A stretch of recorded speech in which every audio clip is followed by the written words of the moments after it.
Kalau ditarik garis yang sama antara orang-orang Yahudi dengan orang-orang Bani Israel Yahudi dengan orang Muslim, maka mereka dapatnya pada Ibrahim atau Abraham. Bertemunya di situ. Betul. Dikatakan sebagai bapak daripada para nabi, Abul Anbiya. Ya. Abul Anbiya dalam bahasa Arabnya. Dia bapak para nabi, kita mengakui Ibrahim. Mereka juga mengakui Abraham. Nah, maka kemudian ketika sudah turun menjadi kemudian Ishak dan kemudian Ismail, lalu kemudian turun lagi jadi Yakub, dari Yakub muncul Bani Israel. Semua adalah nabi-nabi yang kita akui semua.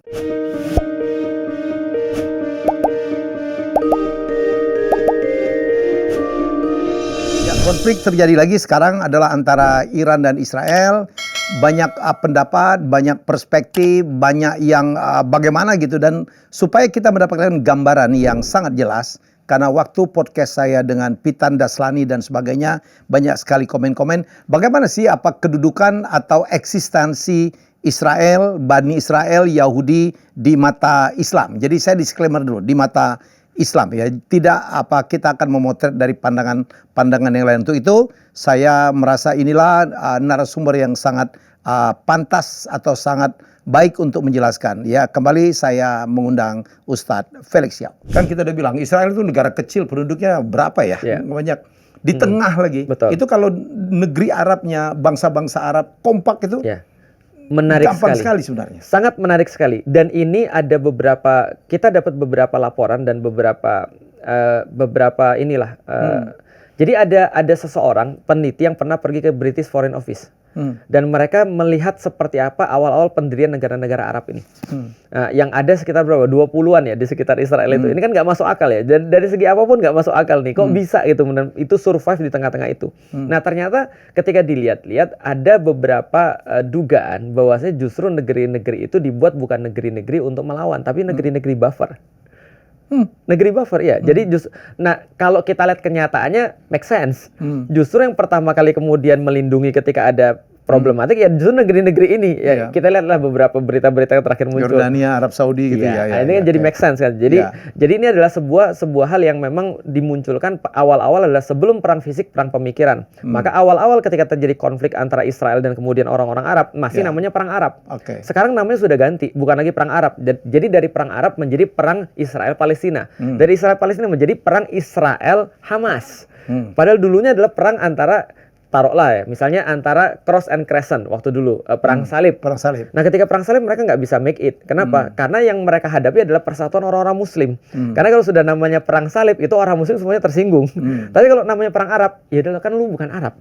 Kami nggak ada masalah sama Islam kok. Kami cuma masalah sama orang Arab aja. Dan Persia itu bukan Arab ya? Persia bukan Arab. Ini yang orang harus tahu nih. Ya, betul. Walaupun look-nya mirip-mirip ya. Persia bukan Arab. Persia itu lebih kepada keturunan Yafitik. Arab itu kan adalah Semit. Makanya agak salah juga ketika mereka bilang, kalian tuh yang nggak suka sama Israel itu anti-Semit. Bro, Arab itu Semit juga. Makanya belajar sejarah dulu. Itu Rishi Sunak itu pernah ngomong kan semua nggak suka sama Israel adalah Semitik, anti-Semitik. Kita bilang lu nggak belajar ya. Arab tuh Semitik gitu kan ya. Yahudi juga Semitik. Sedangkan kalau kita lihat Persia lebih kepada Yafitik. Dia kayak orang Chinese Yafitik, Mongol Yafitik, Turki lebih dekat ke sana ya. Semua orang-orang utara itu Yafitik. Kalau kita bahas tentang sejarah, film-film juga sama. Game of Thrones itu mengenal ada The White Walker itu kan orang-orang utara, Northern Tribes. Dari dulu sampai sekarang negara utara tuh senantiasa negara-negara yang sangat ganas, sadis. Asterix dan Obelix itu negara utara. Apalagi yang penakluk terkenal Eropa itu namanya Attila Dahan itu orang utara. Mongol itu orang utara.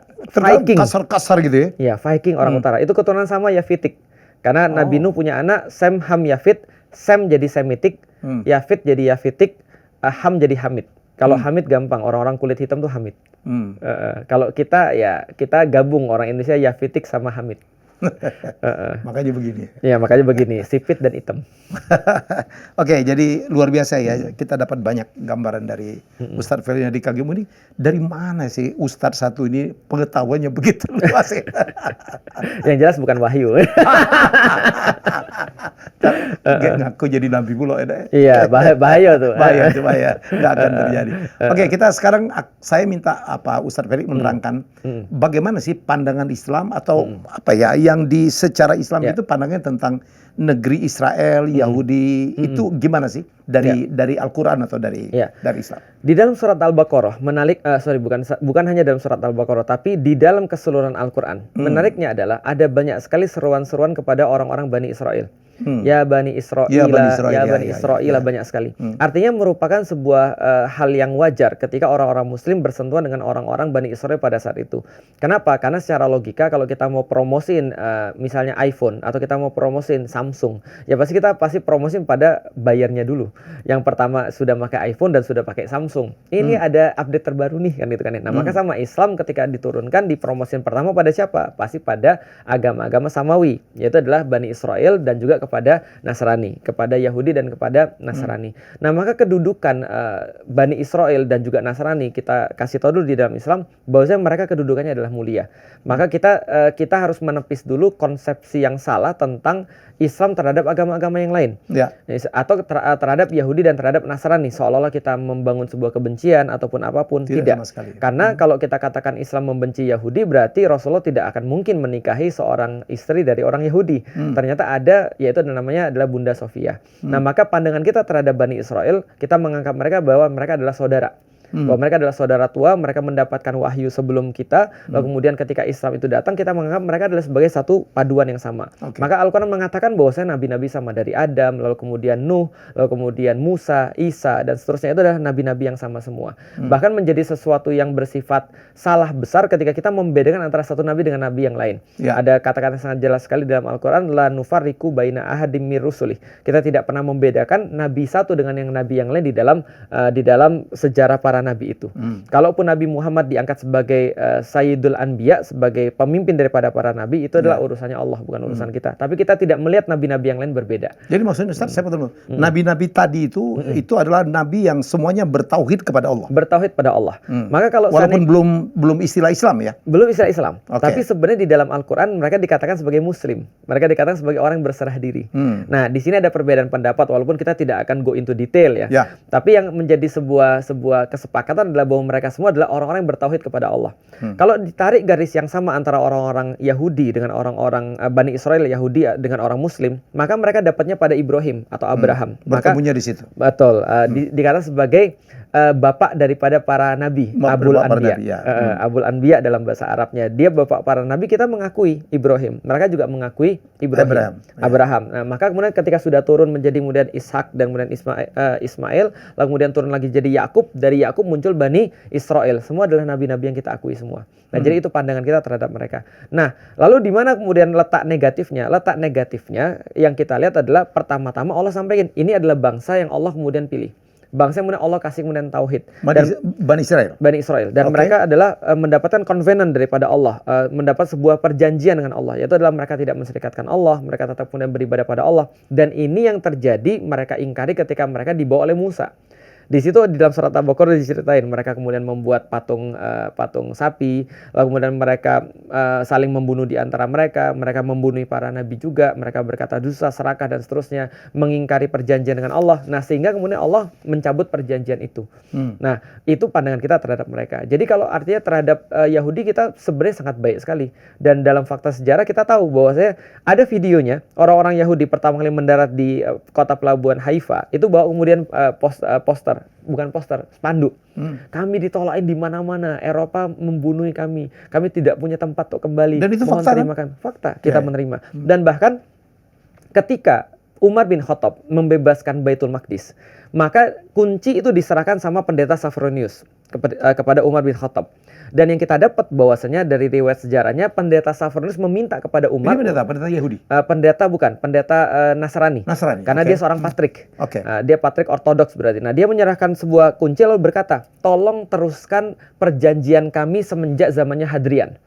Yaitu Yahudi tidak boleh masuk ke dalam Baitul Maqdis. Tidak boleh. Dan itu udah diusir semenjak zamannya Hadrian tahun 135.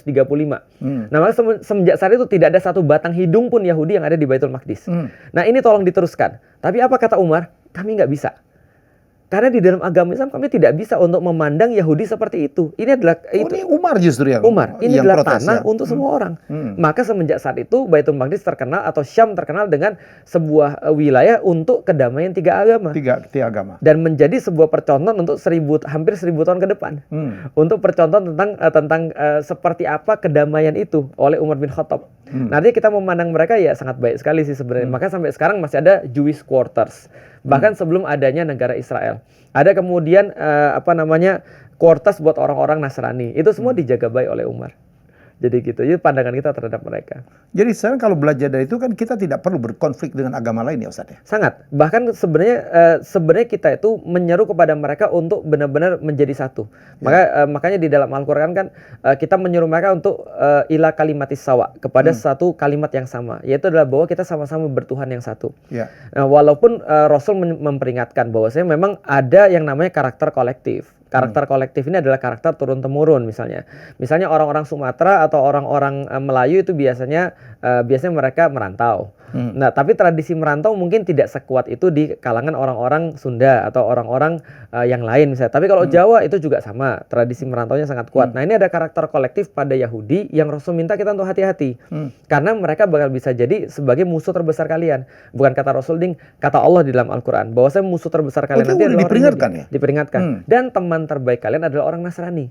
Kata Allah di dalam Al-Quran. Kenapa? Karena karakteristik orang-orang Nasrani sebenarnya mereka mau untuk jadi baik. Pandangan kita sekali lagi ya, disclaimer kita ya. Mereka mau untuk jadi baik, tapi nggak tahu caranya. Sedangkan orang-orang Yahudi ini udah tahu caranya, tapi sengaja. Makanya ada beda antara makdub sama dolin. Di dalam surat Al-Fatihah, makdub itu dimurkai Allah. Kenapa murka Allah? Karena mereka tahu yang mana yang benar, tapi nggak mau. Sedangkan dolin itu adalah orang-orang yang mau, tapi nggak tahu. Jadi Yahudi ini makdubnya? Makdub. Sedangkan Nasrani dolin. Dalam hal apa ya mereka harus dihati-hati? Kepintarannya kah? Sebenarnya jadi gini, bagi saya orang gila sama orang jenis itu sama bahannya. Maka orang-orang berbahaya dan orang-orang baik itu sama bahannya. Maka kita harus hati-hati dengan orang-orang yang benar-benar baik sama kita, karena mereka akan membenci dengan taraf yang sama. Nah, maka kita juga harus hati-hati pada orang-orang yang pintar, karena mereka bisa jadi jahat dengan taraf yang sama. Nah, maka kalau orang-orang Yahudi ya itulah orang bilang your gift is your curse. Your gift is your curse. Jadi ya yang menjadi karunia bagimu itu juga bisa jadi kutukan bagimu. Maka mereka bilang knowledge is a curse. Ya, di lain sisi knowledge is power. Ya, karena setiap segala sesuatu punya dua mata sisi. Betul. Artinya kalau kita lihat Yahudi itu kekurangannya apa ya? Karena mereka pintar, betul. Karena mereka pintar, kadang-kadang mereka merasa lebih tahu daripada Allah. Dan itu di state di dalam Al-Qur'an. Ketika mereka minta untuk adanya raja, Allah angkat pada mereka Tolut. Ketika diangkat Tolut, mereka komplain. Mereka bilang, raja macam apa ini? Lebih kaya kami lah, gitu kan. Lebih hebat kami lah. Nah, mereka komplain. Nah, karena kepintaran mereka tadi. Karena orang bodoh kan nggak mungkin komplain, Mas. Contoh ya, kalau kita udah tahu diri bodoh kan kita nggak mungkin komplain. Kita hanya mungkin jadi sombong kalau kita tahu. Makanya iblis sombong karena dia merasa punya. Nah, itu yang terjadi pada orang-orang Bani Israel yang setelah dari Persia yang kita bahas jadinya Yahudi. Gitu. Orang mengatakan bahwa Iran itu Yahudinya Muslim tuh ya. Ada yang mengatakan begitu tuh. Karena pinternya. Ya, ada ini balik lagi ya. Ini teori, kita nggak, namanya teori, bisa jadi benar, bisa jadi salah. Setelah penaklukan negeri Israel Raya oleh Babilonia, itu yang di sebelah utara yang saya tadi sampaikan setelah Sulaiman itu, di utara itu ada 10 bani, sedangkan di selatan ada 2 bani. Nah, jadi yang di selatan tuh Yehuda sama Bunyamin, yang di atas itu ada 10 bani yang lain. Itu yang Samaria itu bukan ya? Samaria itu ibu kotanya daripada Israel Utara. Israel Selatan ibu kotanya Yerusalem. Nah, jadi ketika mereka kemudian ditaklukkan, 10 ini dibawa, dikatakan bahwa mereka sudah hilang. Jadi 10 tribes ini lost. Dianggap tidak ada. Sudah dianggap nggak ada, sudah dianggap hilang, dibunuhin, delete. Yang sekarang tinggal cuma 2. Makanya sampai sekarang kan yang menjadi satu hal yang menarik adalah Israel melarang penduduknya untuk tes DNA. Oh iya? Iya. Karena? Wallahu a'lam bishawab. Kalau misalnya mereka tes DNA mungkin akan dapat tuh. Itu kan ya, mereka sebenarnya dari mana? Apalagi kan sekarang ada tes yang saya aja punya dites itu. Ternyata Tionghoanya besar banget. Itu sudah jelas, nggak usah dites juga. Lembang, sipit. Dan kedua, orientasi terhadap hartanya ada. Gitu. Satu lagi. Okay. Artinya malah kalau kita lihat Yahudi ini ada yang menarik, karena ada Yahudi yang bukan Yahudi sekarang. Jadi ada orang-orang Yahudi dan ada orang yang bukan Yahudi. Yang lebih menarik lagi, ada riset juga yang mengatakan justru pewaris sah daripada orang Yahudi adalah orang-orang Muslim yang ada di Baitul Maqdis. Justru ya? Justru karena orang-orang Yahudi ini masuk Islam. Nah, jadi dites secara darah harusnya mereka yang mewarisi sebenarnya. Tapi wallahualam bisawab ya. Kita bisa nyelesain tuh kalau orang-orang Islam mau dites DNA. Tapi sayangnya kan mereka nggak mau dites DNA. Termasuk percaya atau tidak, saya dapatkan satu fakta tadi pagi bahwa lebih banyak orang Yahudi di New York, di LA daripada ada yang di Tel Aviv. Bisa jadi. Daripada ada yang di Yerusalem. Karena semua pemerintahan Yahudi sekarang kan ada dari Polandia, ada dari mana lagi segala macam. Jadi kalau Amerika sangat mendukung Israel, ya Anda jawab sendirilah. Iya betul, karena mereka punya lembaga khusus untuk lobbynya namanya AIPAC. Iya. Nah, kalau balik lagi kepada Iran, berarti kita bisa relate dengan hadis. Ada 70.000 Yahudi Bani Isfahan yang nanti akan mendukung Dajjal untuk datang kepada Baitul Maqdis. Nah, itu hadisnya kan sudah sangat jelas sekali bahwasanya Imam Mahdi memimpin sholat subuh, lalu kemudian datanglah Nabi Isa, lalu kemudian dipersilakan pada Nabi Isa untuk jadi imam. Nabi Isa bilang enggak, kamu aja yang jadi imam. Setelah jadi imam, selesai sholat subuh, di subuh itu yang sama, maka setelah selesai sholat Nabi Isa bilang buka pintu gerbang masjid. Nah, dibukalah pintu gerbang Masjidil Aqsa, lalu kemudian di situ ada 70.000 Bani Isfahan. Nah, wallahualam bisawab. Jadi kalau Yahudinya Asia itu adalah Iran. Yang menarik lagi ada teman saya bilang ada juga Yahudi Timur. Apa? Orang Chinese. Jadi karena katanya karakteristiknya sama. Kalau datang, jadi ini bukan masalah agama yang dipeluk ya? Ya, jadi tapi ini sekali lagi ya, jangan sampai ada orang tersinggung karena saya juga orang Chinese. Mas Helmi juga keturunan. Artinya kita melihat bahwasanya ya kadang-kadang orang melihat memang ada karakter kolektif di antara orang-orang itu. Termasuk orang Chinese ketika dia datang kemanapun dia mendominasi misalnya karena ada karakter kolektif. Saya masih ingat misalnya ada bapak saya bilang, "Lik, jangan pernah keluar satu kalau kamu belum punya 50." Itu ngomongnya? Iya, bapaknya ngomong gitu. Jadi kalau kamu sudah punya 50, keluarlah satu. Ada satu lagi yang dia ngomong yang saya ingat, walaupun ini tidak saya ambil mentah-mentah ketika saya sudah masuk Islam. Lik, yang minjem itu bodoh. Yang minjemin lebih bodoh. Jadi artinya kita sebagai orang Chinese kita punya karakter kolektif. Kita ulet, kita kemudian jujur, kita kemudian mau bersusah-susah payah dulu. Kita nggak mau invest dalam perkara-perkara yang kelihatan, yang kita invest dalam perkara-perkara yang nggak kelihatan kan itu kan ya. Itu semua adalah karakter kolektif orang Chinese saya pikir sih. Nah, sehingga ketika mereka ditaruh dimanapun menjadi survive. Ada yang bilang juga mungkin orang Indonesia kayaknya kurang challenge kayaknya.